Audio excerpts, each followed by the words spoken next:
რაც შეეხება ხა პოზიტიურ ასპექტებს შავი მთვარის ტრიგონის ჩვენთან ასტროლოგიაში არის მუდმივ მოქმედი ასპექტი, თავისუფლად რომ მოედინება და ვერც ხედავს ადამიანი რომ ეს მოედინება თავისუფლად. სექსტილი არის პოტენციალი, რომელიც უნდა გამოვიყენოთ, ან ვერ გამოვიყენებთ, ეს ჩვენზე არის უკვე. ტრიგონი ძლიერი ასპექტია და მუდმივ მოქმედია. აი კვადრატურა შეერთებისგან განსხვავებით ადამიანი თუ მზე ლილიტის დროს არაადეკვატურად ავლენს შემაწუხებლად სხვებისთვის ზოგჯერ ყოველთვის არა. აი ამ შიდა კომპლექსებს ან შიდა ტრავმებს ჰარმონიული ასპექტის დროს ეს არის თავისუფალი პოზიტიური დინება. ანუ პირიქით რო იყენებ ამ ენერგიას, ეს არის პირიქით ნეგატიური ენერგიის ტრანსფორმირება პოზიტიურ ენერგიად. ტრიგონს ახასიათებს შავ მთვარესთან ეს ენერგია. ანუ არის რაღაც იმპულსი შინაგანი, მზის და კომპლექსი არ არის აქ. ხო ხდებით, თავისუფლად მოედინება ვენერასთან მაგალითად ტრიგონში. ადამიანი თავის სექსუალურ ენერგიას, თავის გემოვნებას, თავის ქალურობა იქნება თუ კაცისთვის ეს რესურსების ენერგია, ისე ლამაზად გამოავლენს. რომ არ იქნება ეს ხვებისთვის შემაწუხებელი და თუ რამე იქ ღრმა ტრავმა არის, ამას გამოიყენებს ძალიან პოზიტიურად, ხო? ანუ დაინახავს, აქცევს თავის ძალად და არა დამანგრეველ ძალად, ხო ხდებით?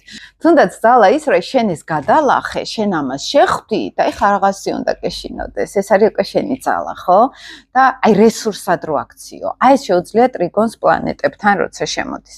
ზესთან ეს არის თვითგამოხატვაში რაღაც ძალა შემოდის ენერგეტიკული, თავისუფალი დინება. აი შიდა სურვილების და დაბლოკვა არ ხდება.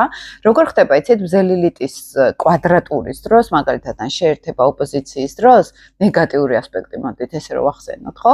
ადამიანს აქვს სურვილი თვითგამოხატვის და ბლოკავს თავის თავს, ამცირებს, ან რაღაცნაირად პრესავს, ან მერე არაადეკვატურად გამოიტანს და მე ორ უკიდურესობაში ვარ და ტრიგონის შემთხვევაში ხვდები მე რომ მაქვს თვითგამოხატვის სურვილი, აბა ვნახოთ რა უკეთესი მხარეები არის ამის გამოსახატად.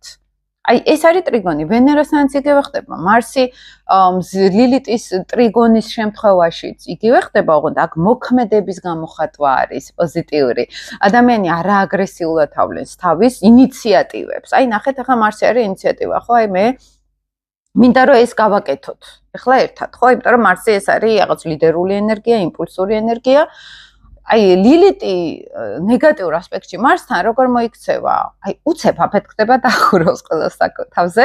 ან შიში აქვს ინიციატივის და აქტიურობის გამოხატვის, ან კეტავს თავის მარსიანულ, აი სექსუალურ ენერგიას, როგორ და ჰარმონიული ასპექტი ვერ ხედავს, რომ ამის გამო მე ხა პრობლემა შევიქნა.